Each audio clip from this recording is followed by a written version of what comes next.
Dapatkan segera panduan praktis membaca kitab bahasa Arab selangkah demi selangkah. Anda akan belajar untuk mahir membaca kitab bahasa Al-Quran. Umar bin Al-Khattab radhiyallahu anhu berkata, pelajarilah bahasa Arab karena sesungguhnya bahasa Arab itu termasuk bagian dari agama.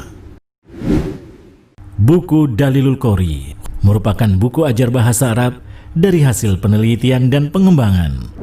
Untuk info pemesanan, hubungi 0852 3240 6239. Dapatkan bukunya, ikuti bimbingannya. Ikuti bimbingan belajar bahasa Quran setiap Sabtu pukul 7 hingga 8.30 waktu Indonesia Barat. Live Niaga TV dan Robani TV.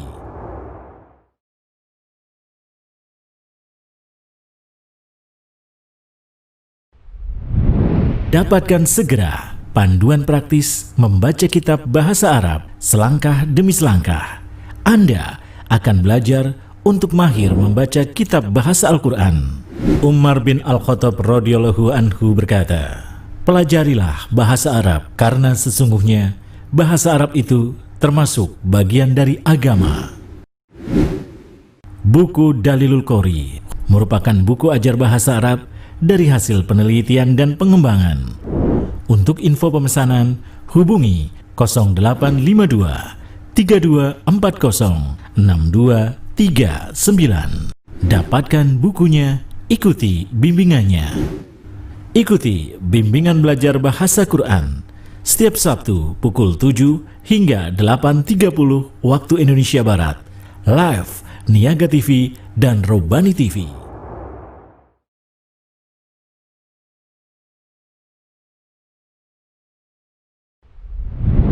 Dapatkan segera panduan praktis membaca kitab bahasa Arab selangkah demi selangkah. Anda akan belajar untuk mahir membaca kitab bahasa Al-Quran.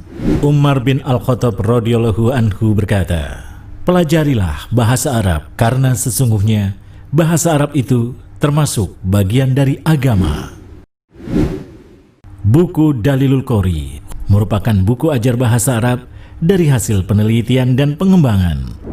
Untuk info pemesanan, hubungi 0852 3240 6239. Dapatkan bukunya, ikuti bimbingannya. Kita mulai. Ikuti bimbingan belajar bahasa Quran.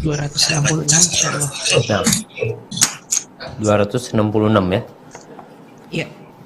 Siap, tafadhol.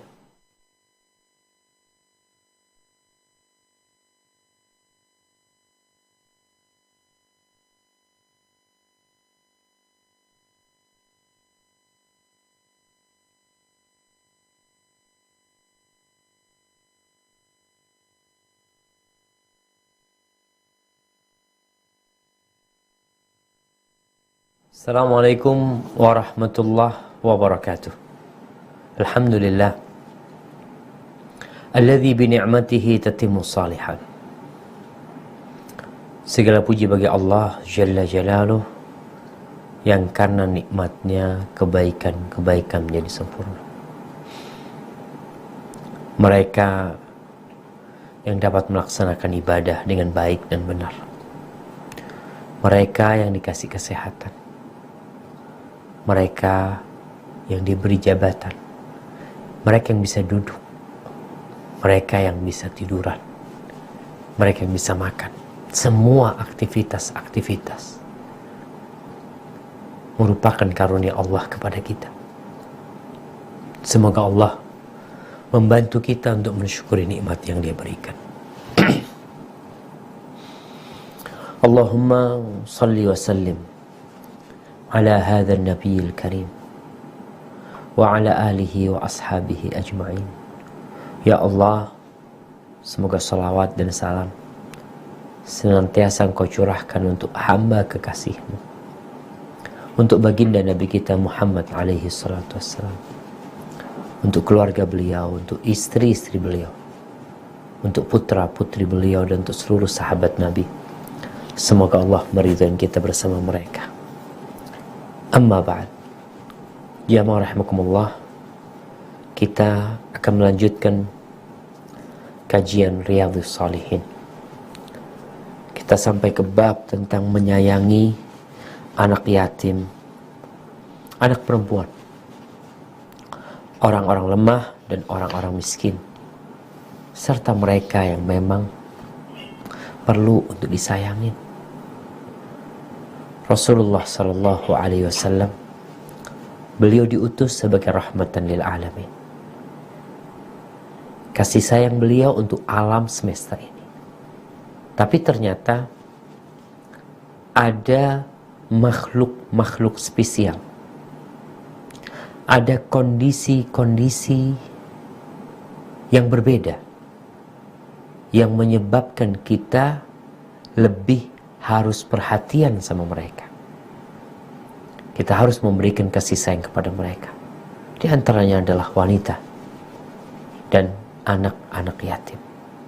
Tentunya orang-orang miskin. Pada pertemuan sebelumnya di hadis nomor 265 kita membaca sabda Rasulullah sallallahu alaihi wasallam, "As-sa'i 'alal armalati wal miskin kal mujahid fi sabilillah wa ahsibuhu qala wa kal qa'im alladhi la yaftur wa kas sha'im alladhi la yuftir." Seorang yang mengurusin janda dan orang miskin, posisi dia itu seperti seorang mujahid fi sabilillah.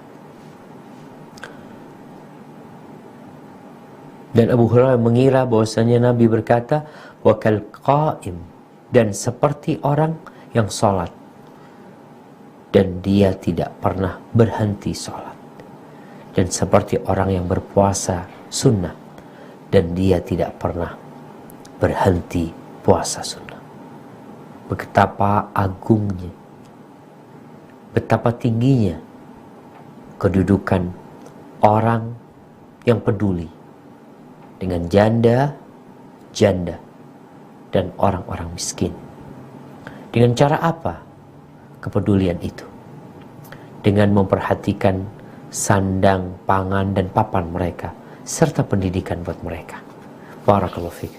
Tapi kita masuk ke hadis nomor 266. Saya akan dibaca.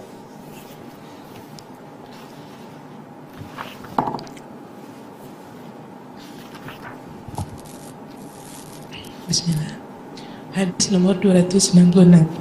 Wa anhu anin Nabi sallallahu alaihi wasallam qala saru ta'ami ta'amu walimah numna'uha man ya'tiha wa yud'a ilaiha man ya'baha wa man lam yujibil da'wata faqad asallahu wa rasulah.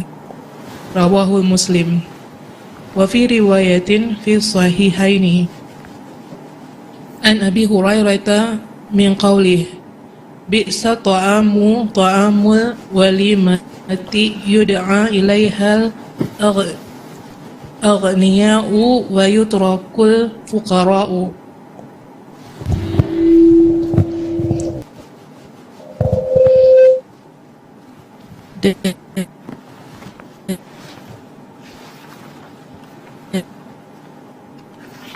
Ribi Sallallahu Alaihi Wasallam bahwa beliau bersabda, seburuk-buruk makanan adalah makanan walimah, pesta pernikahan, yaitu saat orang-orang yang membutuhkannya makanan tidak diundang, sedangkan orang-orang yang tidak membutuhkannya malah diundang.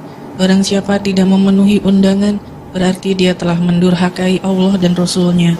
Hadis riwayat Muslim. Pada suatu riwayat dalam As-Sahihain dinukilkan dari Abu Hurairah dari ucapannya, seburuk-buruk makanan adalah makanan walimah yang di situ diundang orang-orang kaya sementara orang-orang miskin tidak. Barakallahu fikum. Kita lihat di sini bagaimana Rasulullah sallallahu alaihi wasallam mengarahkan orang-orang kaya untuk peduli dengan orang-orang miskin. Bahkan beliau mengatakan syarut ta'amul walimah. Seburuk-buruknya makanan adalah makanan walimah. Di sini di terjemahan garis kurung pesta pernikahan. Sebenarnya walimah ini lebih umum. Masuk ke dalamnya walimah pernikahan dan masuk ke dalamnya walimah-walimah yang lainnya. Dan kita tahu hukum walimah pernikahan dianjurkan, sunnah muakkadah orang membuat walimah. Sebagaimana Rasulullah sallallahu alaihi wasallam tatkala melihat Abdurrahman bin Auf menikah, maka beliau mengatakan kepada Abdurrahman, "Aulim walau bisyah." Maka adakanlah walimah walaupun hanya dengan 1 ekor kambing.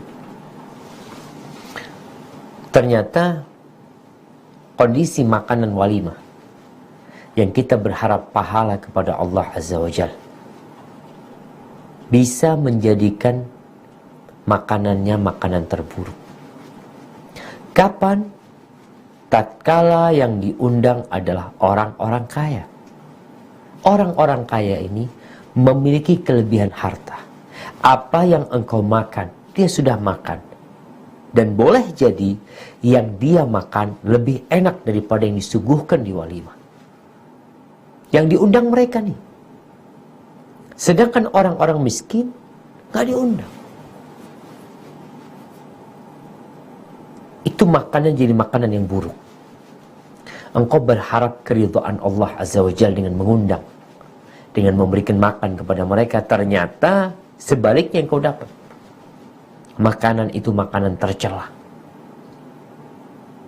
Dan memang tidak dapat dipungkiri.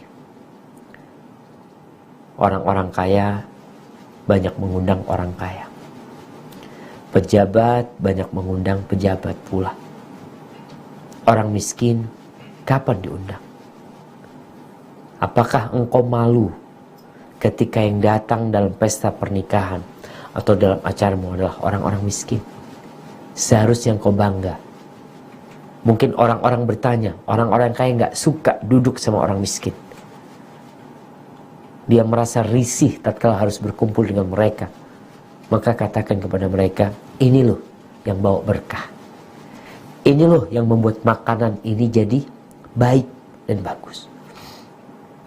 Kemudian disebutkan, barang siapa yang tidak menjawab panggilan, faqad asallahu wa rasulahu, maka dia telah bermaksiat kepada Allah dan Rasulnya. Ini ucapan Nabi SAW adalah dalil wajibnya datang walimah. Kecuali kalau di sana ada kemaksiatan, maka dia tinggalkan hadir di walimah. Tapi kalau nggak ada kemaksiatan, maka hendaklah dia hadir. Syekh bin Utsaimin rahimahullah ta'ala menyebutkan beberapa syarat walimah itu jadi wajib. Yang pertama, undangan itu dari muslim. Undangan itu dari muslim. Nabi SAW mengatakan, hakul muslim alal muslimi sit. Hak seorang muslim atas muslim lainnya ada berapa? Ada 6. Salah satunya, idza da'aka fa'ajibhu. Kalau dia memanggilmu, mengundangmu, maka jawablah dia. Jadi syaratnya harus muslim. Kalau non muslim, gimana? Wajib hadir apa enggak? Enggak wajib. Tapi kalau engkau ingin hadir, diperbolehkan. Orang kafir mengadakan pernikahan, boleh kita diundang hadir. Selama di sana tidak ada kemaksiatan. Apalagi kalau kehadiranmu menjadi pembuka pintu dakwah untuk melembutkan hati mereka. Kemudian yang kedua, harta orang yang mengundang harus halal. Kalau hartanya haram, seperti orang, ini ana masih menjelaskan ucapan Syekh bin Utsaimin rahimahullah ta'ala. فَإِنْ كَانَ مَالُهُ حَرَامًا كَالَّذِي يَكْتَسِبُ الْمَالِ بِالرِّبَا فَإِنَّهُ لَا تَجِبْ إِجَابَتُهُ. Kalau yang ngundang itu orang yang hartanya haram, seperti orang yang melakukan riba, maka nggak wajib kita menghadirinya. Bahkan kita perlu warok, menjaga diri kalau diundang oleh mereka. Tapi beliau mengatakan walakinnahu laisa biharam. Akan tetapi enggak haram. Enggak haram apa maksudnya? Yakni la yahrumu 'alaika an ta'kula min mali man kasbuhu haram. Artinya tidak haram bagi engkau untuk makan di tempat orang yang hasil kerjanya haram. Enggak. Tapi lebih baik ditinggalkan. Kenapa? Karena Nabi alaihi salatu wassalam, beliau makan dari makanan orang Yahudi, dan orang-orang Yahudi terkenal mereka makan riba. Muamalah mereka dengan riba. Tapi lebih baik, lebih warok, menjaga diri kalau tidak makan. Namun apabila hartanya bercampur, ada yang halal dan ada yang haram, maka nggak apa-apa engkau menjawabnya. Dan tidak perlu warok dari makannya, dari hartanya. Karena Syekh Utsaimin mengatakan kebanyakan manusia saat ini ya bercampur harta mereka. Ada orang yang menipu, ada orang yang riba. Begitu pula ada pegawai-pegawai yang tidak melaksanakan tugasnya. Dia hadir telat, pulang duluan, dan kadangkala dia meninggalkan pekerjaannya di waktu dia harus berada di sana. Maka beliau mengatakan wa hadza laisa ratibu halal. Orang yang seperti ini gajinya tidak halal. Dia telah makan haram sesuai dengan kadar yang berkurang dari tugas-tugas dia. Karena dia punya akad kerja yang seharusnya dia melaksanakan itu. Maka beliau mengatakan kalau engkau melihat kebanyakan manusia rata-rata seperti itu, bercampur hartanya. Mungkin bukan karena bercampur dengan cara haram dia mendapatkannya, tapi karena dia tidak melakukan tugas dengan benar. Tapi dia dapat gaji itu. Orang digaji itu per jam. Hitungannya seperti itu. Atau per hari 8 jam. Ketika engkau bekerja cuma 5 jam, tapi engkau mendapatkan gaji 8 jam, yang 3 jam ini korupsi waktu. Hasilnya haram. Terus gimana kita? Nggak apa-apa kita makan dari mereka, tapi ya kalau bisa kita memberikan nasihat kepada mereka. Jadi syarat yang pertama Muslim, syarat yang kedua hartanya halal, ini yang jadi wajib ya. Syarat yang ketiga, alla yakuna fid dakwah munkar. Tidak boleh ada kemungkaran di dalam acara tersebut. Kalau dalam acara tersebut ada kemungkaran, maka nggak wajib kita hadir. Contoh ketika kita tahu mereka akan mengundang penyanyi-penyanyi. Atau mereka minum shisha, kata Syekh. Disediakan tuh. Seperti rokok yang pakai apa? Pakai kendi gitu apa. Pakai air. Beliau mengatakan, maka tidak wajib. Kecuali kalau engkau mampu mengingkari kemungkaran. Maka tatkala itu engkau wajib untuk hadir. Yang pertama untuk menghilangkan kemungkaran yang membuatmu hadir. Yang kedua untuk menjawab undangan tersebut. Tapi kalau ternyata kehadiranmu di tempat itu tidak ada maslahatnya, maka kehadiranmu jadi haram di sana. Syarat yang keempat, kalau undangannya itu tertentu. Contohnya yang diundang Syafiq Riza Basalama. Diundang nih walimah, diundang makan. Ini kalau tidak keluar kota coba. Kalau keluar kota, para ulama mengatakan nggak wajib dia untuk menjawab undangan tersebut. Di dalam kota, tak butuh safar maksudnya, maka dia wajib menjawab dengan syarat-syarat yang sebelumnya. Tapi kalau undangannya umum, umpamanya dikatakan habis sholat isya di masjid, ya semua yang sholat di sini tafadhal ke rumah, untuk walimah. Jadi umum nih, siapa saja. Maka tatkala itu tidak wajib bagi dia untuk menghadirinya. Tapi itu berkaitan dengan walimah jemaah. Kita masih dengan hadis yang diriwayatkan oleh Imam Bukhari dan Muslim, bi'sat ta'am ta'amul walimah yud'a ilaihil aghniya wa yutrakul fuqara.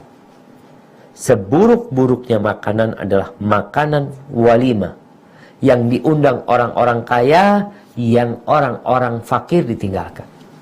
Ahibati fillah, kalau kita lihat orang miskin makan, Masya Allah, bahagia banget kita. Bersih piringnya. Tapi kalau orang kaya yang sudah makan enak, kadang-kala sebelum berangkat walimah dia juga udah makan, maka di tempat walimah lebih banyak lauk dan nasi yang dibuang daripada yang dia makan. Apalagi kalau makannya piringan, pakai piring gitu. Kalau orang mungkin prasmanan ngambil sendiri, mungkin dia bisa mengukur berapa banyak yang perlu dia makan. Tapi ini berkaitan dengan kepedulian Nabi SAW dengan fakir miskin. Maka usahakan ketika kita mengadakan walimah, ada porsi khusus buat orang-orang miskin. Berapa? Allahu a'lam. Antum undang 50%, 50%. 50% orang kaya, 50% orang miskin. Umpamanya seperti itu. Baik, barakallahu fikum. Lanjut.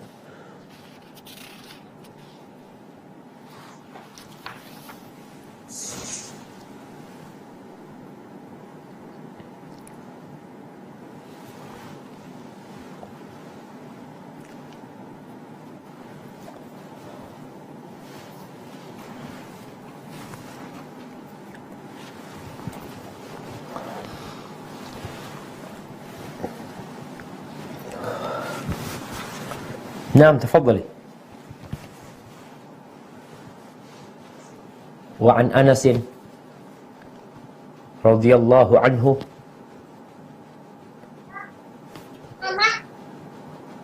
نعم silakan.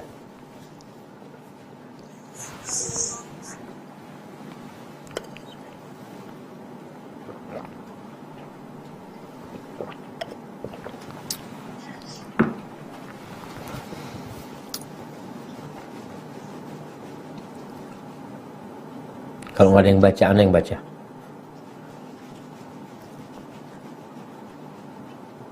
Baik, ana baca.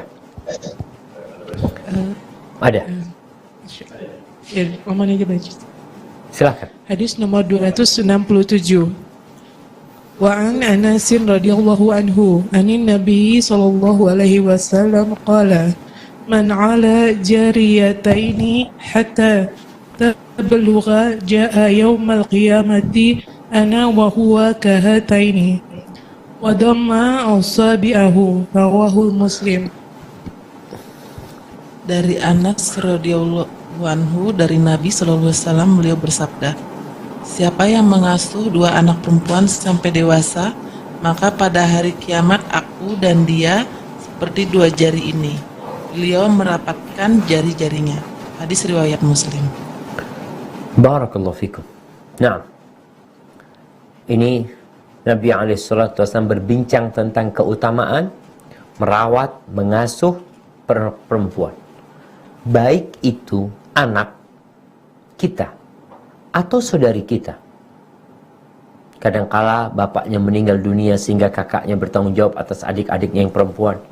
Seperti Jabir bin Abdullah ketika dia mendapati ayahnya meninggal dunia, meninggalkan 9 saudari yang masih kecil-kecil. Maka Jabir bin Abdullah menikah, dan dia memilih menikah dengan janda dengan harapan janda itu dapat membantu Jabir bin Abdullah merawat adik-adiknya. Di sini apa fadilahnya? Rasulullah sallallahu alaihi wasallam mengatakan, man ala jariyatain, barang siapa yang mengasuh 2 orang perempuan, hatta tablugha, sampai balik. Biasanya udah balik, dinikahkan, dibawa oleh suaminya. Dan kita lihat jemaah, perbedaan anak perempuan dan anak laki-laki. Anak laki-laki sebagai pemegang kendali di rumah. Anak laki-laki pemimpin di rumah tangganya. anak perempuan ikut sama suami. Terkadang banyak orang tua merasa apa ya? Merasa sakit hati ketika hasil kerjanya merawat dan mendidik itu perempuan dibawa oleh suaminya. Padahal kalau engkau mengerjakan itu lillahi ta'ala, berharap pahala dari Allah dan bukan berharap balasan dari anak itu, maka Nabi SAW menyebutkan kedudukan dia bersama Nabi SAW kahataini.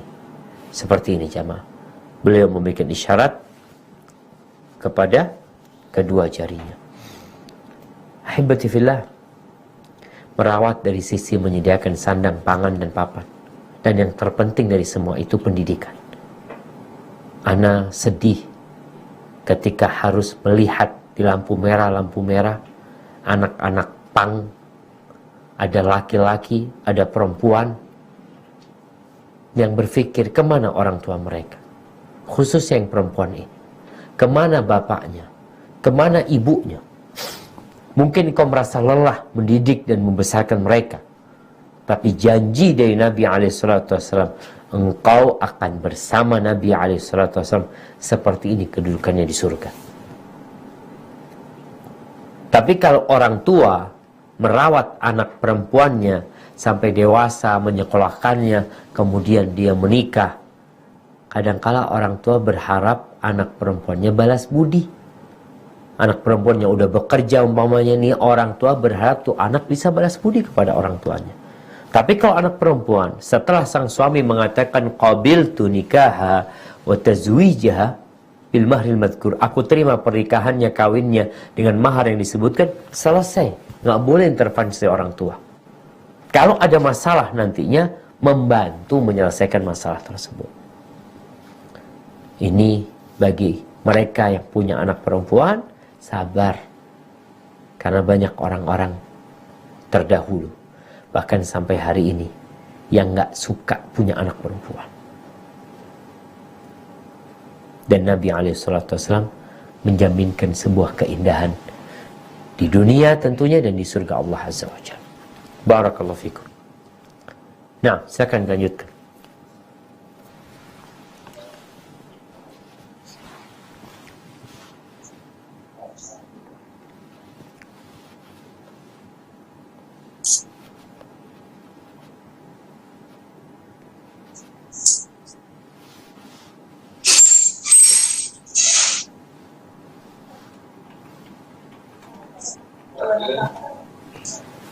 عن عائشة رضي الله عنها قالت دخلت علي المرأة ومعها بأتنان لها تسأل فلم تجد عندي شيئا خير تمرة واحدة فأعطيتها إياها فقاسمتها بين بطاتيها ولم تأكل منها ثم قامت فخرجت فدخل نبي الله صلى الله عليه وسلم علينا فأخبرته فقال ما ابتلي من هذه بنتاتي بشيء فأحسن إليهن كنا له سترا من النار. Muttafaq alaih. Dari Aisyah radhiyallahu anha, ia menuturkan, ada seorang wanita yang datang menemuiku dengan membawa 2 anak perempuan putrinya, lalu dia meminta-minta, tetapi aku tidak memiliki apa-apa kecuali sebutir kurma. Maka aku berikan kurma itu kepadanya. Kemudian wanita itu membagi kurma tersebut untuk kedua anak perempuannya, sedangkan dia tidak ikut memakannya. Lantas wanita itu bangkit dan keluar. Ketika Nabi SAW datang kepada kami, aku pun menceritakan peristiwa itu kepada beliau, dan beliau bersabda, barang siapa diuji dengan anak-anak perempuan, lalu dia mengasuh mereka dengan baik, maka mereka akan menjadi penghalang, hijab, dan pelindung baginya dari api neraka. Muttafaq alaih. Barakallahu fikum. Subhanallah syama. Hadis ini menggambarkan bagaimana kondisi ekonomi di kota Madinah. khususnya rumah Rasulullah SAW. Beliau makhluk yang paling dicintai Allah Azza wa Jalla, yang paling mulia. Allah nggak pernah panggil nama Nabi Muhammad SAW dalam Al-Quran dengan namanya. Nabi yang lain dipanggil ya Adam, Nabi Musa dipanggil ya Musa, Nabi Ibrahim ya Ibrahim, kemudian Nabi Isa ya Isa bin Maryam. Tapi Nabi kita Muhammad SAW nggak pernah Allah memanggil dalam Al-Quran Karim ya Muhammad, nggak pernah. Dari dicintainya dan dihargainya Nabi Muhammad oleh Allah Azza wa Jalla. Tapi ternyata Nabi SAW susah hidupnya. Agar kita sadar bahwa berlimpahnya harta kita bukan tanda cinta Allah kepada manusia. Tuh, datang dua anak perempuan bersama ibunya. Masuk ke rumahnya Aisyah radhiyallahu ta'ala anha. Aisyah cari di rumahnya apa yang bisa diberikan kepada perempuan ini. Duit nggak ada, makanan nggak ada. Falam tajid indi syai'an ghaira tamratin wahidah. Yang didapatin oleh Aisyah hanya satu butir kurma. Itu yang ada. Mungkin sebagian orang berpikir, apa satu butir kurma gunanya? Tapi Nabi SAW mengatakan, ittaqin nar walau bisyiqqi tamrah. Selamatkan dirimu dari api neraka walaupun dengan setengah butir kurma. Bukan satu butir kurma, setengah butir kurma. Faman ya'mal mithqala dzarratin khairan yarah, wa man ya'mal mithqala dzarratin syarran yarah. Ini ibu dikasih, Masya Allah. Dia tidak memikirkan perutnya yang lapar. Tapi dia membelah itu kurma jadi dua, kemudian dibagi dua. Kedua putrinya dikasih. Seperti itu kasih sayang ibu kepada anak-anak. Ketika kita sedang kecil, masih kecil.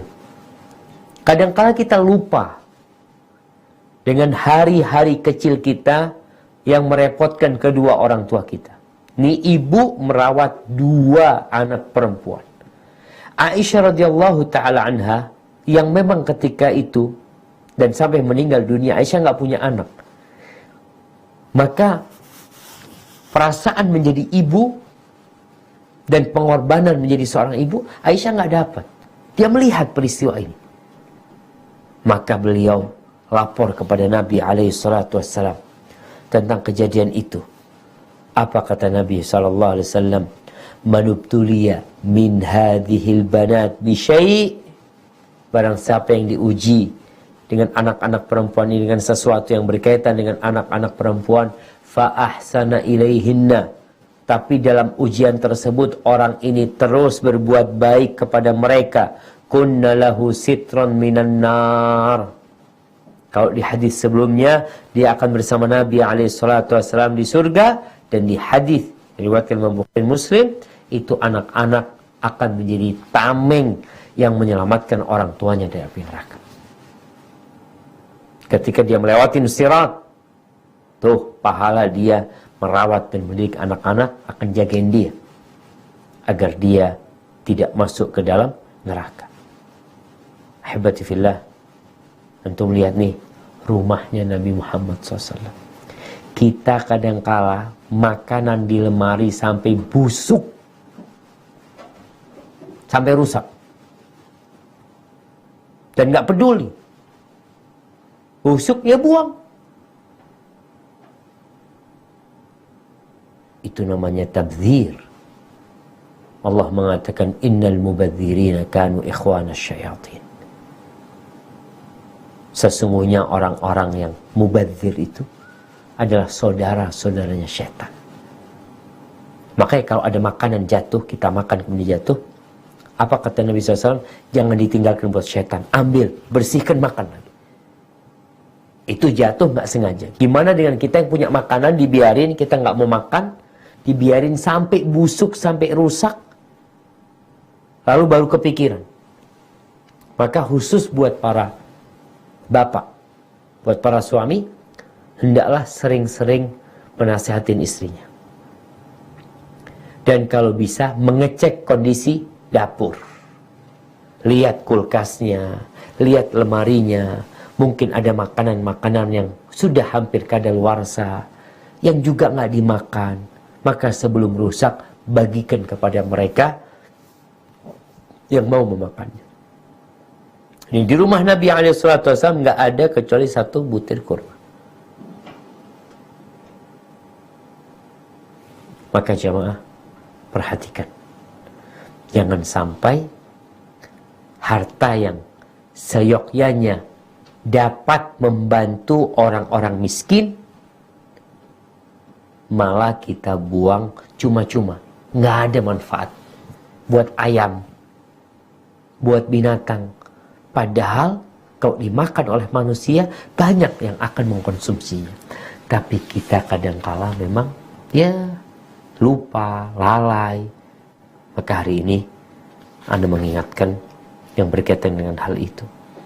Dan Nabi SAW mengatakan, manibtulia, dikasih ujian sama Allah, ngerawat anak perempuan, dibesarin anak perempuan, nikah, dibawa pergi sama suaminya. Dibawa pergi tuh anaknya. Nih teman-teman yang di Oman, bagaimana tuh anak-anak perempuan siapa yang dibawa ke Oman? Bapaknya kadang-kala nggak berjumpa kecuali setahun sekali, ada yang 2 tahun sekali, Masya Allah. Tapi semua itu dilakukan karena kecintaan kepada anak orang tua. Maka ikhlaskan niatnya lillahi ta'ala, agar menjadi pahala dan bukan menjadi bala yang membuat orang tuanya akhirnya stres karena anak perempuannya dibawa oleh suami dia. Barakallahu fikum. Nah, tafadhal dilanjutkan.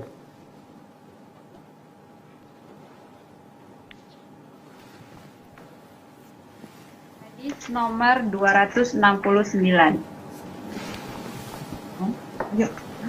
وعن عائشة رضي الله عنها قالت جاءتني مسكينة تحمل ابنتين لها فأطعمتها 3 تمرات فأعطت كل واحدة منهما تمرة ورفعت إلى فيها تمرة لتأكلها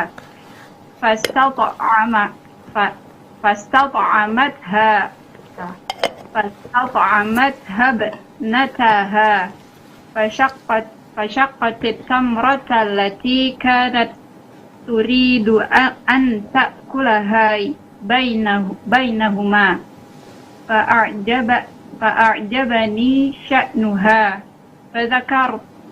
فذكرت الذي صنعت لرسول الله صلى الله عليه وسلم فقال إن الله قد أوجب لها بها الجنة أو أعتقها بها من النار. رواه Muslim. Dari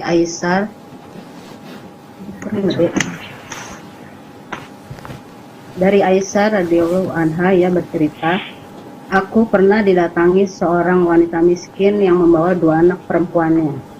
Kemudian aku memberikan makanan kepadanya berupa 3 butir kurma.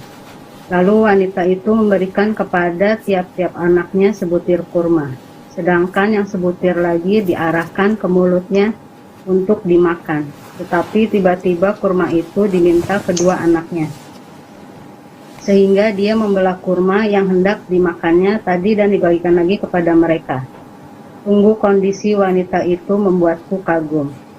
Lantas apa yang diperbuat wanita itu kuceritakan kepada Rasulullah SAW, maka beliau bersabda, sesungguhnya Allah mewajibkan baginya surga, atau dia dibebaskan dari api neraka lantaran perbuatan tersebut. Hadis riwayat Muslim. Barakallahu fikum. Kita lihat di sini pada kesempatan yang lainnya datang orang miskin, wanita miskin membawa 2 putrinya. Lalu Aisyah radhiyallahu taala anha memberikan makan kepada mereka 3 kurma. Kalau yang awal 1 kurma, di hadisnya 3 kurma. Fa'atat kulla wahidatin minhumma tamratan. Si ibu dapat 3 kurma, alhamdulillah. 1-1, 3 butir kurma jemaah. Kemudian ketika sudah diberikan kepada 2 putrinya, perempuan ini ingin memakan 1 butir milik dia. Ternyata kedua anaknya melihat ibunya minta makanan itu. Kira-kira diberikan nggak sama ibunya? Diberikan jemaah. Kalau antum sakit jantung, lalu dapat dipindah jantung ibu ke anaknya, mungkin ibu akan melakukan hal itu demi anak. Aisyah cerita lagi sama Nabi sallallahu alaihi wasallam. Takjub nih Aisyah dengan kasih sayang itu perempuan. Lalu Nabi alaihi salatu wasallam bersabda, "Innallaha qad aujaba laha bihal jannah." Allah telah menetapkan bagi dia dengan perbuatannya itu surga dan menyelamatkan dia dari api neraka. Hadis ini dan yang sebelumnya menunjukkan bagaimana kondisi ekonomi para sahabat. Jadi para sahabat Nabi radhiyallahu taala anhum gak semuanya kaya. Yang kaya dari para sahabat, ya mungkin kita bisa lihat seperti yang sekarang. Ada beberapa orang saja. Mungkin yang terkenal adalah Abdurrahman bin Auf, Utsman bin Affan, Talha bin Ubaidillah, Abu Bakar As-Siddiq radhiyallahu anhu masuk. Abu Talha, Sa'ad bin Rabi', Sa'ad bin Mu'ad dari kalangan Ansar. Ada tuh tokoh-tokoh yang kaya, tapi nggak semuanya.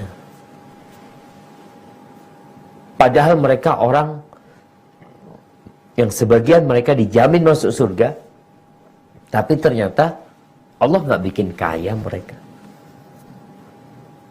Apa hikmah di sana? Coba dibuka surat Az-Zukhruf. Surat Az-Zukhruf ayat 32. Surah Az-Zukhruf ayat 32.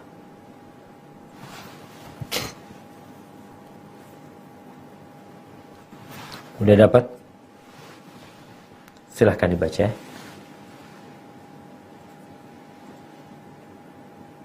أعوذ بالله من الشيطان الرجيم أهم يقسمون رحمة ربك نحن قسمنا بينهم معيشتهم في الحياة الدنيا ورفعنا بعضهم فوق بعضهم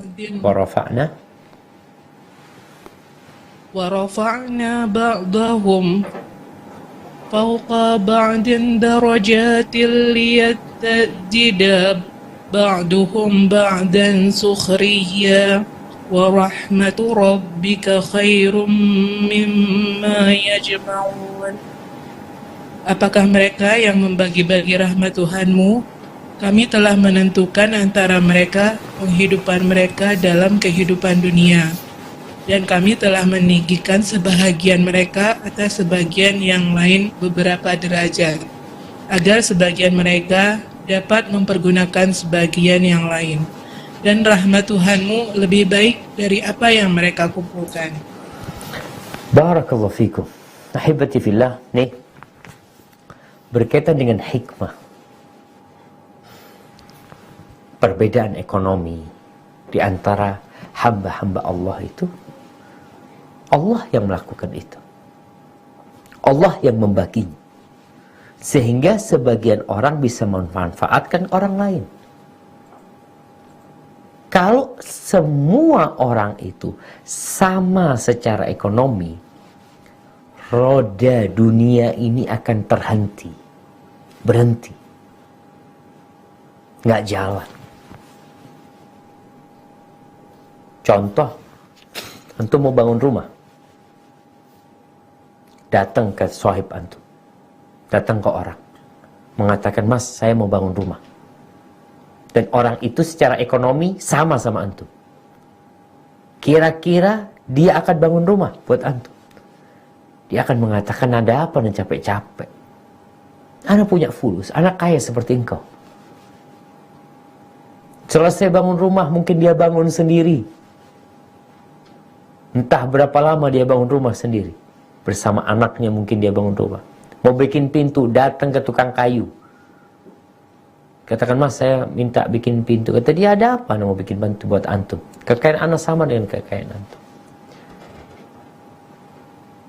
Maka adanya perbedaan tingkatan ekonomi, itulah yang membuat roda dunia ini berputar. Sehingga orang-orang kaya mempergunakan tenaga orang miskin untuk membuat banyak hal. Bikin rumah, bikin mobil, tuh bengkel-bengkel. Kalau semua orang kaya mobil antum rusak, siapa yang akan butulin mobil antum? Siapa yang akan ngisi bensin untuk mobil antum? Semuanya kaya. Nih kalau bicara sampah, kalau semua orang kaya, kemudian siapa yang bersih-bersih sampah?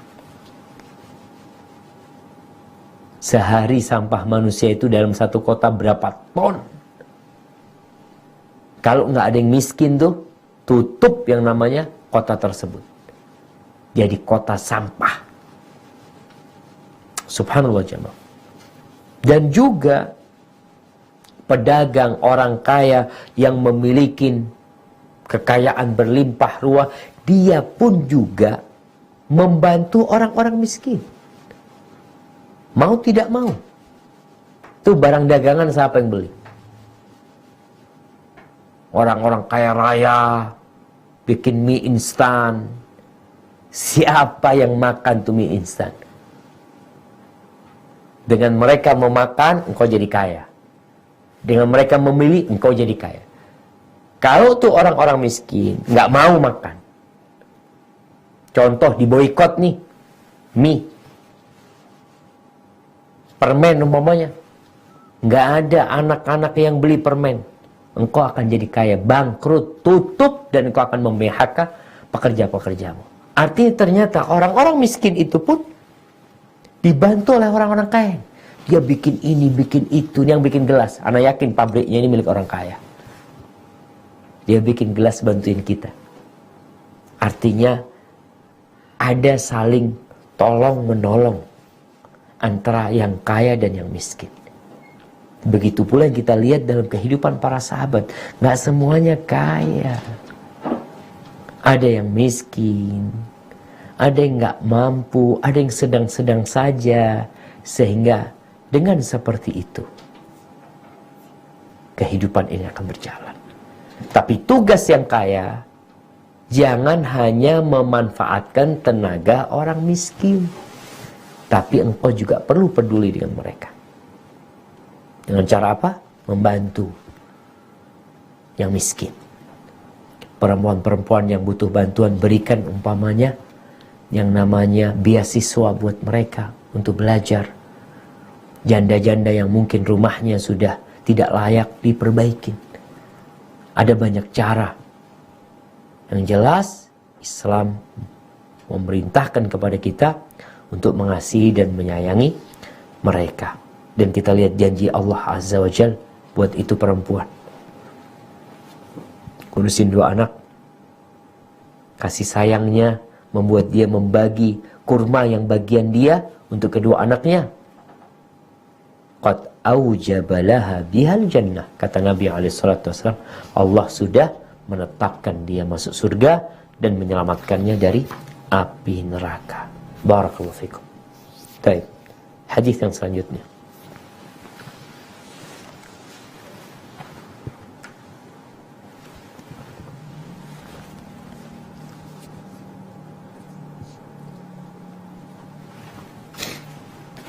Hadis nomor 270. Wa an Abi Shuraihin Khuwailid bin Amrin Al-Khuzai radhiyallahu anhu qala qala sallallahu alaihi wasallam Allahumma inni uharriju haqqat dha'ifain al-yatimi wal mar'ah. Hadis Hasan Zawad An-Nasa'i bi isnad jayyid. Ia berusul dari Uwailid bin Amr al-Khuzai. Ia berkata, Sallallahu Alaihi Wasallam bersabda, "Nyia-nyiakan hak dua orang yang lemah, anak yatim dan wanita." Hadis Hasan diriwayatkan oleh An-Nasa'i dengan sanad jayyid. Barakallahu fikum. Kita lihat nih, Rasulullah Sallallahu Alaihi Wasallam pembelaannya untuk orang-orang lemah. Sehingga ketika beliau di kota Mekah, orang-orang musyrikin, pemuka-pemuka Quraisy itu nggak suka karena dilihat majelisnya Nabi ini isinya orang-orang miskin, orang-orang yang lemah.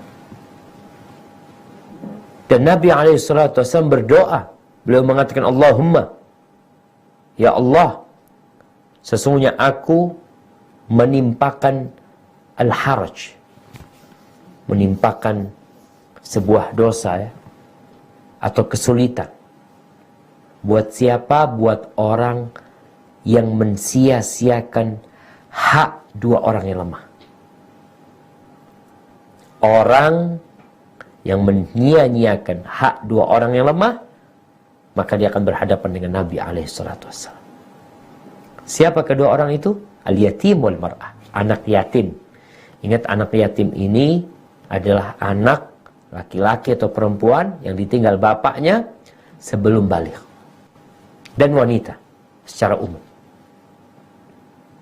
Kalau orang yang merawat anak yatim, orang yang merawat janda, dan orang-orang yang lemah ini akan bersama Nabi SAW. Seperti ini jaraknya nantinya. Maka sebaliknya, orang yang tidak peduli dengan hak anak-anak yatim, yang mensia-siakan wanita, bahkan mendolimin wanita, baik wanita itu sebagai istrinya, atau wanita itu sebagai saudarinya, atau wanita itu sebagai orang tuanya, atau wanita itu sebagai anaknya, maka dia akan berhadapan dengan Nabi SAW yang akan belain hak mereka nanti, Rasulullah SAW. Nabi udah berdoa. Jadi kalau ada orang-orang yang menzalimin wanita, kemudian dia selamat dari hukuman dunia, terjadi KDRT nih, kemudian di persidangan dia dimenangkan, entah dengan cara apa kemudian dia bisa menang. Sang perempuan yang dizalimi tidak pernah merasakan keadilan. Kelak engkau akan mendapatkan keadilan itu. Allah Azza wa Jal tidak akan membiarkan orang-orang itu bergerak dari tempatnya kecuali sudah bertanggung jawab atas apa yang mereka kerjakan. Yang berhubungan dengan Allah, yang awal akan dipersidangkan adalah sholat. Yang berhubungan dengan manusia, yang awal akan dipersidangkan adalah masalah darah yang dikucurkan. Kemudian masalah-masalah yang lain. Jadi kalau ada orang-orang yang menzalimi wanita, ada yang menjual wanita, dieksploitasi wanita, seharusnya dijaga nih perempuan, diperes, dijadikan pelacur kadangkala, dijadikan sarana penghibur. Seharusnya perempuan itu engkau didik jadi wanita yang soleha. Ternyata ada tempat-tempat tertentu yang mengeksploitasi wanita. Dia lemah, jemaah. Lemah perempuan ini. Kenapa perlu ada wali ketika dia menikah? Agar dia tidak dibodoh-bodohin sama lelaki-lelaki yang tidak bertanggung jawab. Dan ini sangat memprihatinkan. Ana baru saja membaca berita di salah satu tempat di Jakarta, ada prostitusi ABG. Perempuan-perempuan yang dijual tuh. Dan kadangkala penjualnya juga perempuan. Dan mereka yang berzina tentunya hukumannya Kita sudah tahu semuanya. Dan bagaimana dengan yang menjual perempuan-perempuan itu untuk disinain. Syekh bin Utsaimin rahimahullah ta'ala menjelaskan tentang bagaimana perempuan di dalam Islam. Perempuan ini udah lemah. Sehingga Allah jadikan lelaki itu pemimpin atas wanita. Dia yang wajib cari nafkah. Dia yang wajib memberikan nafkah. Jangan perempuan itu disuruh kerja lagi.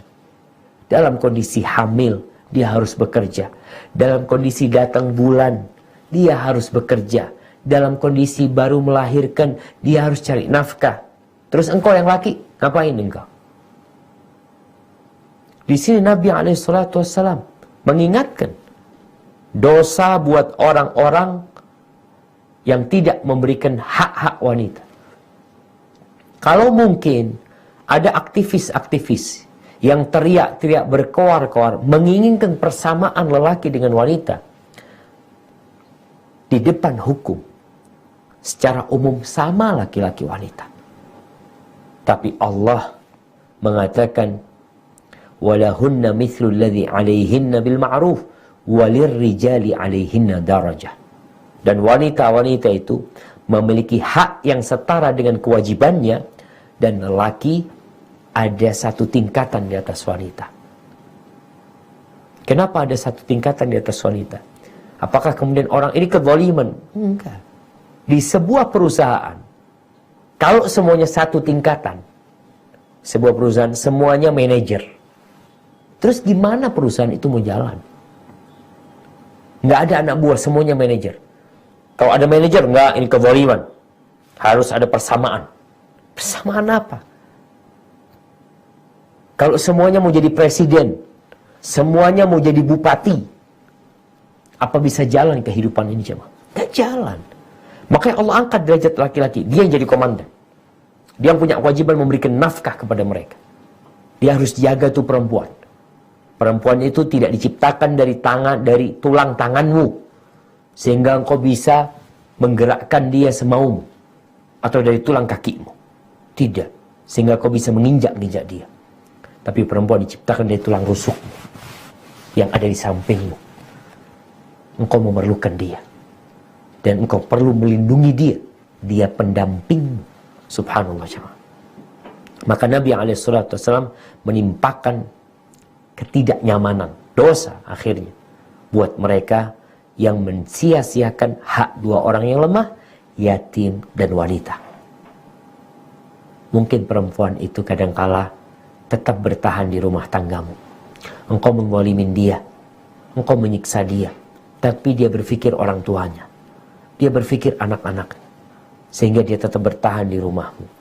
Tapi kelak sekali lagi akan ada pengadilan yang engkau harus menghadirinya. Barakallahu fikum. Nah, silakan dilanjutkan.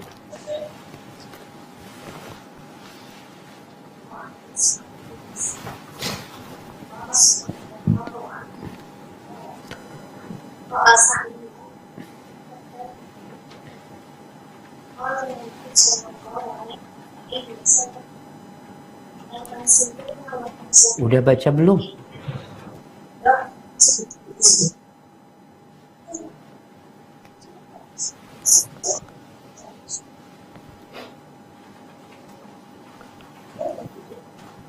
وعن مصعب بن سعد بن أبي وقاص رضي الله عنه قال رأى سعد أن له فضلا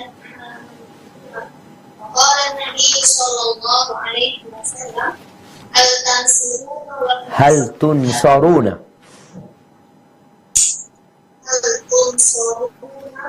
وترزقون إلا بدعاء رواه البخاري.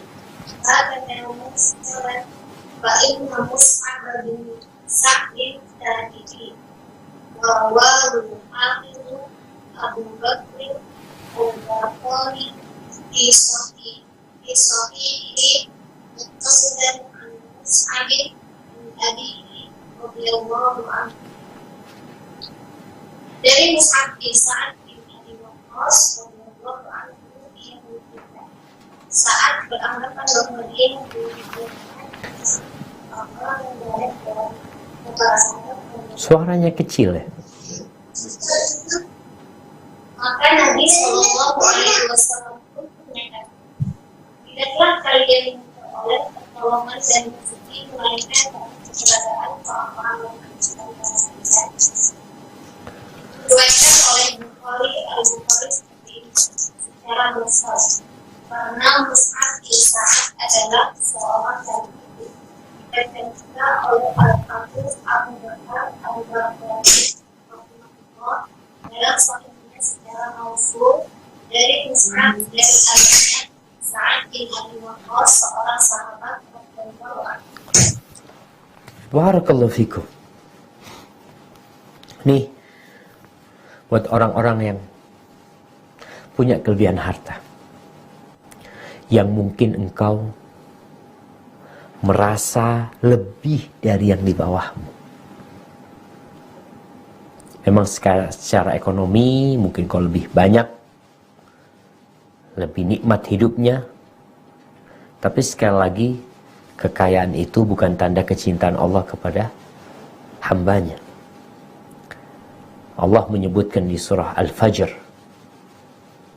فَأَمَّا الْإِنسَانُ إِذَا مَبْتَلَاهُ رَبُّهُ فَأَكْرَمَهُ وَنَعَمَهُ فَيَقُولُ رَبِّ أَكْرَمَهُ. Itu ada manusia, kalau dikasih nikmat sama Allah, dikasih jabatan, dinyamankan hidupnya, dia mengatakan Allah memuliakan aku. Tapi kalau disempitkan rezekinya, dia beranggapan Allah menghinakan dia. La, kalla, bal la tukrimuna al-yatim, wa la tahadduna ala ta'amil miskin, wa ta'kuluna at-turatha aklan lamma wa tuhibbuna al-mala hubban jamma.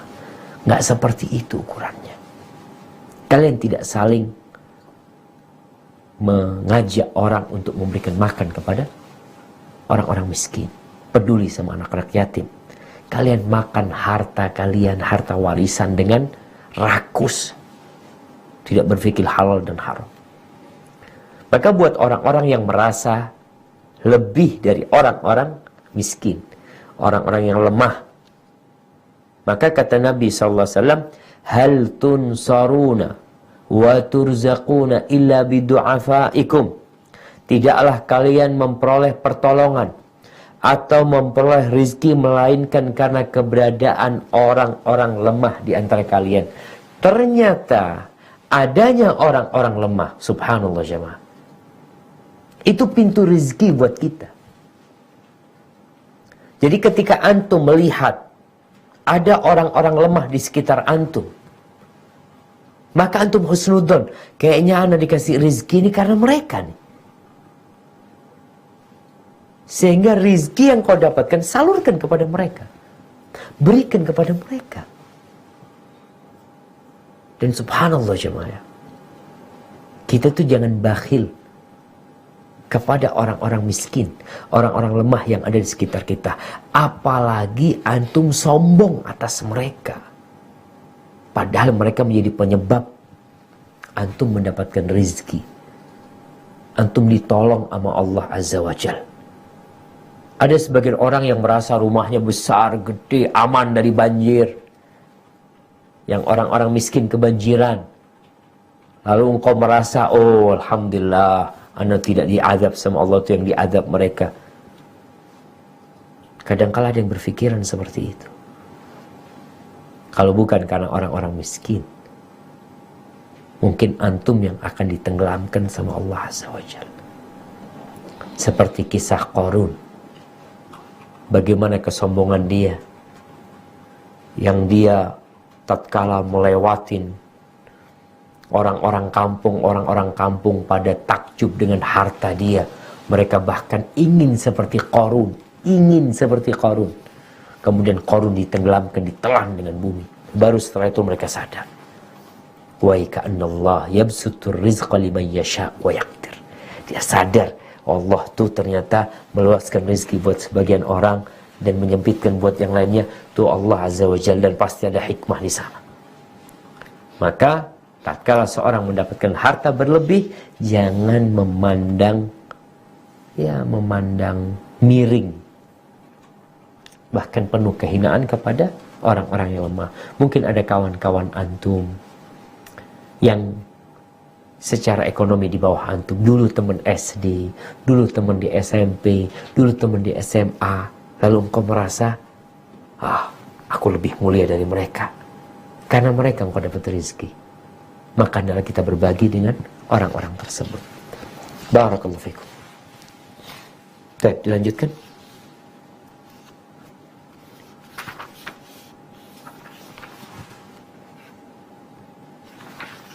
Wa'an Abi Darda Uwaimir radhiyallahu anhu qala sami'tu Rasulullah sallallahu alaihi wasallam yaqulu ibghuni ad-du'afa fa innama tunsaruna wa turzaquna bid-du'afaikum. Rawahu Abu Dawud bi isnadi jayyid. Dari Abu Darda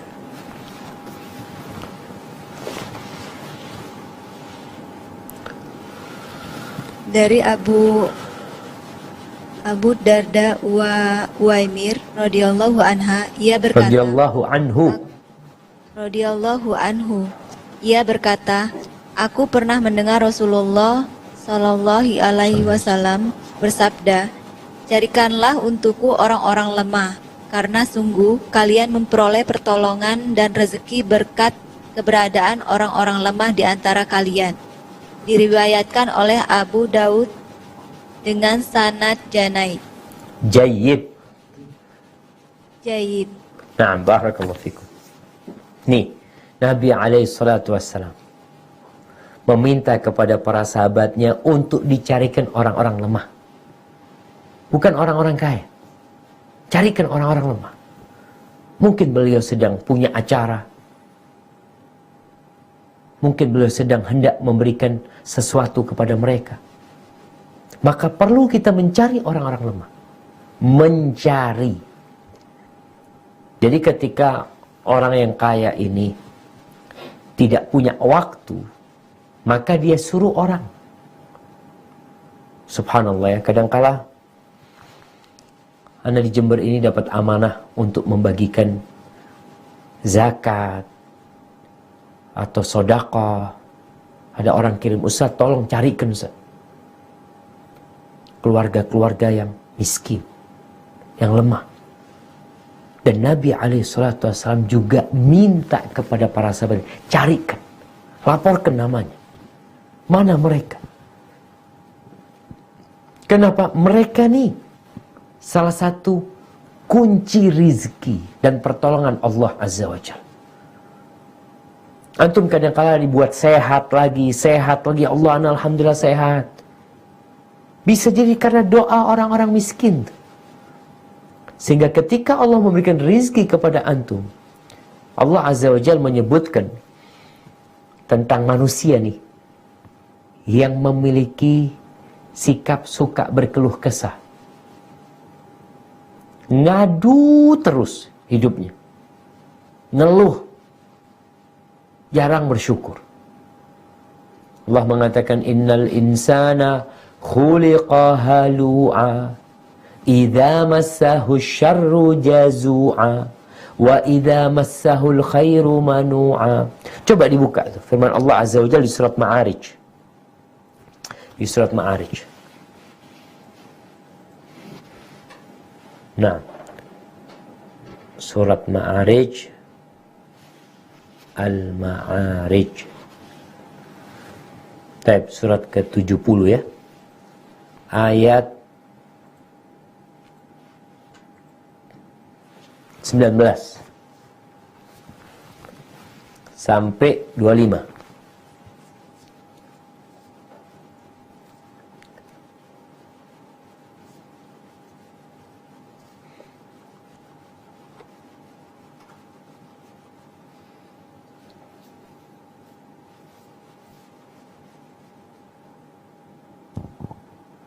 Dibaca Ustaz? Dibaca.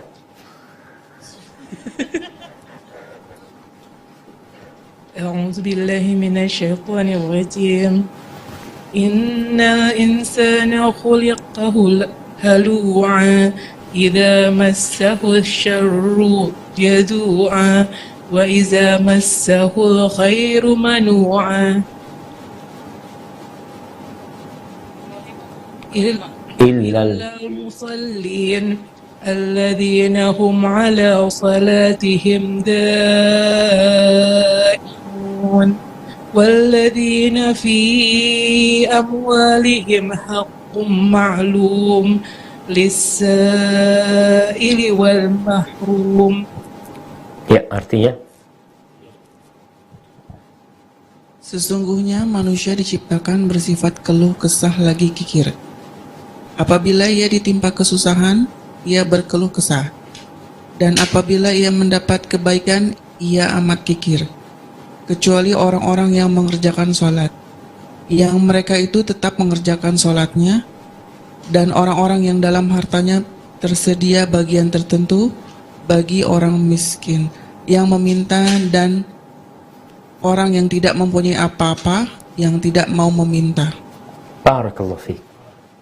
Itu kata Allah Azza wa Jalla, wa fi amwalihim haqqun ma'lum. Jadi ketika orang ini salatnya benar, kemudian dia bekerja mengumpulkan harta, tapi dia tahu dalam hasil kerja anak ini ada hak orang lain, sehingga dia tidak berpikir untuk bersenang-senang sendirian. Dia akan berpikir bagaimana membantu orang-orang miskin yang minta-minta dan yang tidak minta-minta. Maka di sini Nabi SAW meminta, mana orang-orang yang lemah di antara kalian? Bawa mereka, cari mereka. Dan kita pun cari mereka. Yang rumahnya mau ambruk mungkin. Di mana orang rumahnya mau ambruk atau perlu sesuatu. Dari sanalah kita mendapatkan bantuan Allah dan pertolongannya. Dan rizki kita pun dari sana datangnya, atau lewat sana datangnya. Karena pada hakikatnya rizki kita itu ada di langit. Kata Allah Azza wa Jalla, wa fis samai rizqukum wa ma tu'adun. Dan di langit itu rizki kalian dan apa yang dijanjikan kepada kalian. Hadza wallahu a'lam bishawab, ya. Mungkin itu yang bisa kita kaji pada kesempatan kali ini. Insyaallah pada perjumpaan yang akan datang kita akan masuk ke bab al-wasiyah bin nisa. Bab wasiat untuk berlaku baik kepada kaum wanita. Barakallahu fikum. Baik, silahkan kalau ada pertanyaan mungkin yang bisa dijawab.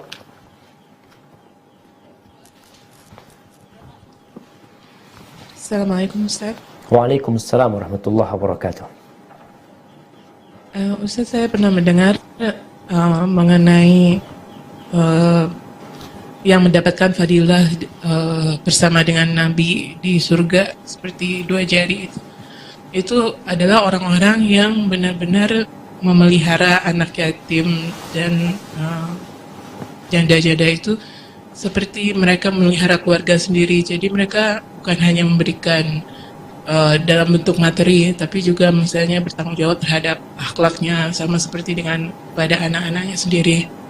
Apa sampai harus seperti itu atau bisa hanya dengan materi saja, Ustaz? Nah, barakallahu fikum. Itu pertanyaan yang menarik sekali jemaah, karena kita melihat kondisi orang di Indonesia ini. Ada yang kadang-kala setahun sekali dia bikin acara ngundang anak yatim, ngasih makan mereka, atau memberikan santunan kepada anak yatim sekedarnya. Kadang-kala beberapa perusahaan, ya, di bulan Ramadan dia undang anak-anak yatim, kemudian dia kasih sesuatu. Apakah yang seperti ini sudah disebut kafilul yatim? Sudah disebut as-sa'i. Allah sebut, Nabi SAW menyebutkan as-sa'i, yang berusaha, ngurusin, menanggung. Kafil itu lebih kepada menanggung. Ditanggung tuh anak yatim, diurusin sampai balik. Urusin apa? Kalau bicara yang pertama yang diperlukan mereka, ya sandang, pangan, dan papan. Tapi itu nggak cukup. Karena yang namanya merawat mereka, menanggung mereka, bagaimana mereka menjadi orang-orang baik. Dan kita melihat ada orang yang sangat peduli dengan jasmani, tapi lupa dengan rohani. Jasmani ini hanya untuk di dunia, mati selesai. Tapi rohani inilah yang mengantarkan ke surga. Sehingga yang disebut kafilul yatim adalah orang yang merawat, mengurusin anak yatim. Secara apa? Secara sempurna ya. Tapi gimana kalau nggak sempurna?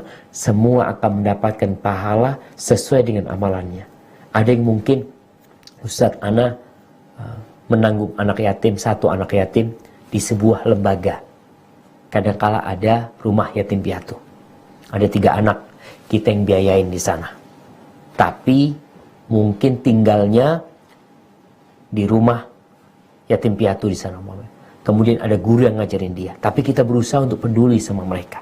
Jadi bukan hanya ngasih uang. Kita tanya gimana hafalan Qur'annya, gimana kondisi dia sekarang. Atau kita memang memilihkan sebuah tempat buat anak-anak yatim itu, yang di situ dia mendapatkan semua yang kita inginkan. Seperti ya anak kita sendiri. Kalau tadi disebutkan seperti anak kita sendiri. Nah, perhatikan mereka. Secara sandang pangan papan terpenuhi, dan secara pendidikan, khususnya pendidikan agama, dia terpenuhi. Adapun janda-janda, bagaimana orang yang merawat janda? Ya, dia memenuhi kehidupannya. Dikasih rumah, ya, kasih tempat tinggal, kemudian dibantu keperluan dia. Jadi bukan sekedar sodakoh biasa, tapi memang peduli. Seakan-akan dia memberikan nafkah rutin kepada mereka. Itu yang akan mendapatkan pahala seperti yang disebutkan dalam hadis. Tapi kalau sekedarnya, dia tetap akan mendapatkan pahala. Yang jelas, Allah Azza wa Jal mengatakan, فَأَمَّا مَنْ ثَقُلَتْ مَوَازِينُهُ فَهُوَ فِي عِيشَةٍ رَاضِيَةٍ. Barang siapa yang berat amal kebajikannya, maka dia akan berada dalam kehidupan yang menyenangkan. Jadi amalan dia akan ditimbang. Tentunya tidak sama yang hanya memberikan makan, tapi tidak memberikan tempat tinggal. Dan juga yang memberi makan dan tempat tinggal, namun dia tidak memberikan pendidikan yang baik buat mereka, juga nggak sama. Maka jamaah semua akan mendapatkan pahala atas apa yang dia kerjakan. Yang terpenting dalam semua itu, niat. Niat. Wala tahqiranna minal ma'rufi syai'an. Dan jangan pernah meremehkan amal kebajikan sekecil apapun. Sekecil apapun. Itu yang mampu kau lakukan, lakukan itu. Hadza wallahu a'lam bis-shawab. Nah.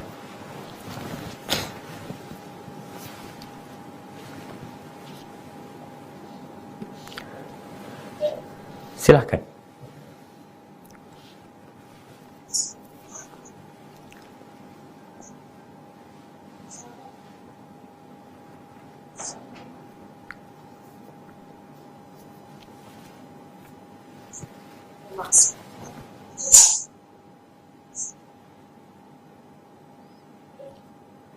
Afwan Ustaz. Nah. Ini ada pertanyaan dari Prabu Mulih. Qadarullah, mic-nya kurang bagus. Apakah kalau keluarga mempelai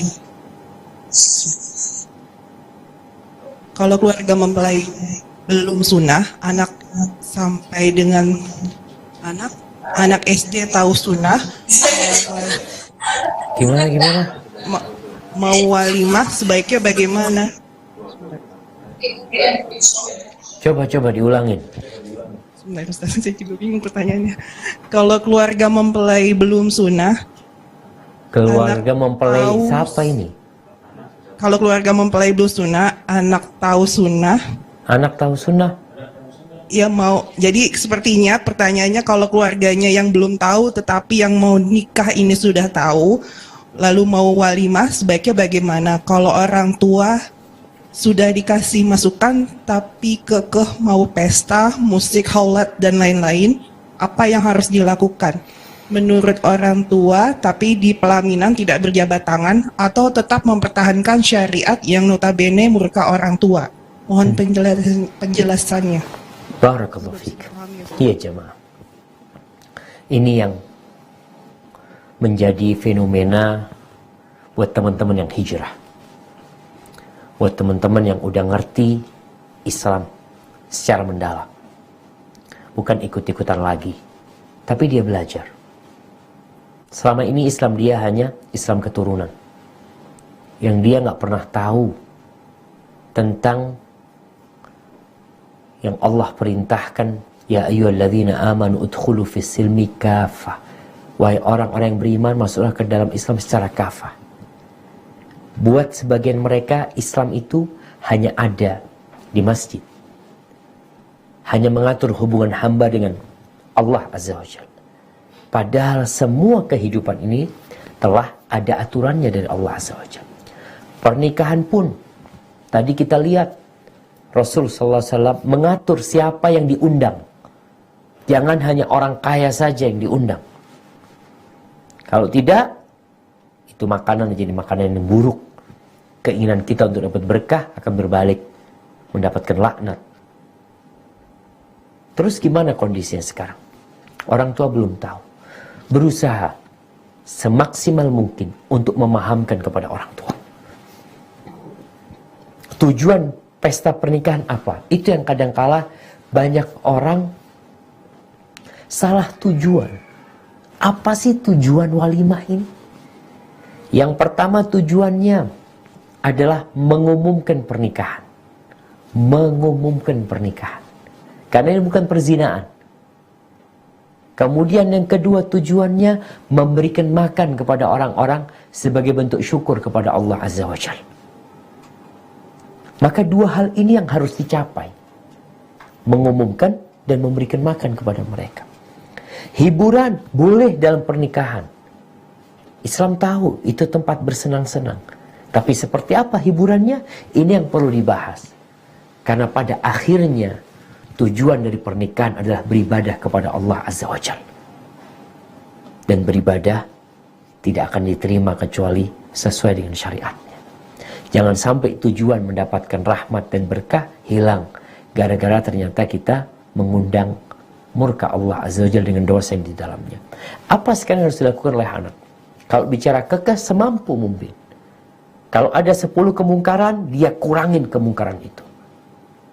Sisanya dia nggak mampu, antara dia sama Allah SWT. Barang siapa yang melihat kemungkaran, maka hendaknya dia merubah dengan tangannya. Tidak mampu, maka dengan lisannya. Dan tidak mampu, maka dengan hatinya. Dia tetap mengingkari hal tersebut. Hanya saja, kadangkala teman-teman ini perlu pendekatan yang lebih dalam sama orang tua. Ngobrol yang baik sama orang tua. Tetap ada pesta, tetap ada hiburan, tapi yang sesuai dengan sunnah. Tetap orang-orang senang. Dan subhanallah jamaah, ana hadir di beberapa walimah yang sudah sesuai dengan sunnah. Dan yang hadir orang-orang yang tidak kenal sunnah. Dia cerita, ya Allah enak Ustaz walimah kayak gini tadi. Apa enaknya? Di situ ada suara duf, ada suara nasyid, ada suara rebana yang ditabuh, tapi dengan suara yang tidak terlalu keras. Kata mereka, enaknya apa ya Allah bisa ketemu teman-teman yang perempuan sama perempuan sono tuh. Mereka ngobrol sama perempuan, di sini anak ketemu sama sohib-sohib, tidak ada suara keras yang mengganggu, bisa ngobrol nyaman. Ini yang kadangkala orang nggak tahu. Dia pikir suara musik yang keras itu disukain sama orang-orang. Mereka mau ngobrol nggak kedengeran. Belum lagi kita tahu dampak dari musik-musik tersebut. Maka buat yang mau menikah, maksimallah engkau memperbaiki. Kalau tidak bisa menghilangkan kemungkaran, maka paling tidak engkau mengurangi kemungkaran tersebut. Hadza wallahu a'lam bissawab.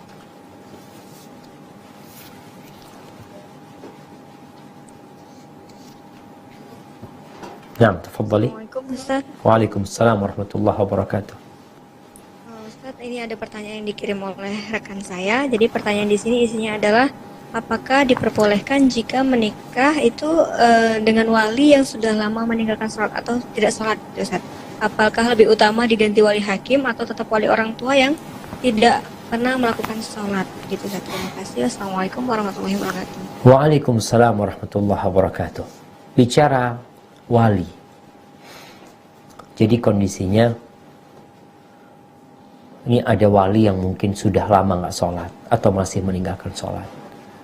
Ini Masalahnya kembali kepada hukum meninggalkan sholat itu sendiri. Kita tahu sholat adalah rukun. Jumhur ulama memang tidak mengkafirkan orang yang meninggalkan sholat. Sehingga apabila dia menjadi wali, maka perwalian dia sah. Walaupun ada sebagian ulama yang berpendapat meninggalkan sholat dan tidak sholat sama sekali menyebabkan orang itu keluar dari Islam. Sehingga ketika dia keluar dari Islam, semua hukum yang berkaitan dengan orang-orang murtad berlaku buat dia. Kalau dia punya istri, maka pernikahannya batal. Ketika dia punya anak, maka dia nggak bisa menjadi wali ketika itu.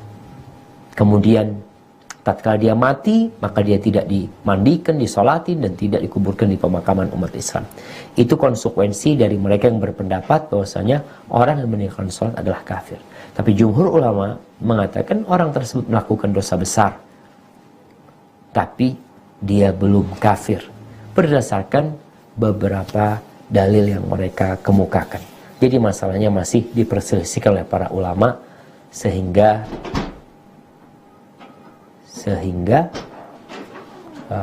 ana lihat masih sah pernikahannya. Hadza wallahu a'lam bissawab. Maryam. Assalamualaikum warahmatullahi wabarakatuh. Waalaikumsalam warahmatullahi wabarakatuh. Afwan, Ustaz mau tanya mengenai hadis yang 269 dan ada juga hadis yang saya pernah dengar katanya Nabi Muhammad SAW tidak pernah berkata tidak pada saat diminta. Nah, saya pengen menanyakan apakah itu dapat dijadikan dalil untuk kita memenuhi semua keinginan anak. Itu aja. Waalaikumsalam warahmatullahi wabarakatuh. Waalaikumsalam warahmatullahi wabarakatuh. Iya. Berkaitan dengan Nabi SAW kalau diminta itu, beliau selalu memberi. Kadangkala bajunya diminta, beliau beri. Berkaitan dengan anak, apakah ketika anak meminta, kemudian kita harus memenuhi semua permintaannya? Maka hal ini kembali kepada maslahat sebenarnya. Apakah maslahat kita ketika itu memberi atau tidak memberi? Kalau anak umpamanya meminta sesuatu yang membahayakan dia, anak batuk minta permen, apakah kemudian kita kasih semuanya? Tidak. Jadi Allah Azza wa Jalla mengatakan, fa'ammal yatima fala taqhar wa ammas sa'ila fala tanhar. Adapun orang yang minta-minta jangan dihardik. Artinya ketika engkau tidak mau memberi atau tidak mampu memberi, jangan dihardik. Tapi dikasih tahu, enggak, afwan, semoga Allah memberikan rezeki kepadamu. Kemudian anak kita ketika minta sesuatu yang membahayakan dirinya atau malah tidak mendidik mereka, maka kalau semua permintaannya kita kasih, itu akan membahayakan dia untuk masa depan dia. Dan itu akan menjadikan anak-anak rusak. Dan yang merusak adalah orang tuanya sendiri. Artinya selama permintaan anaknya itu masuk di akal dan tidak berbahaya buat dia dan untuk masa depan dia, maka lebih baik mereka dikasih. Tapi kalau enggak, karena ada faktor lain yang membuat kita tidak memberinya, maka enggak ada masalah. Hadza wallahu a'lam bishawab. Mungkin itu menjadi pertanyaan terakhir pada kesempatan kali ini. Semoga Allah mudahkan kita untuk terus menuntut ilmu. Subhanakallahumma wa bihamdika asyhadu an la ilaha illa anta astaghfiruka wa atubu ilaik. Wassalamualaikum warahmatullahi wabarakatuh.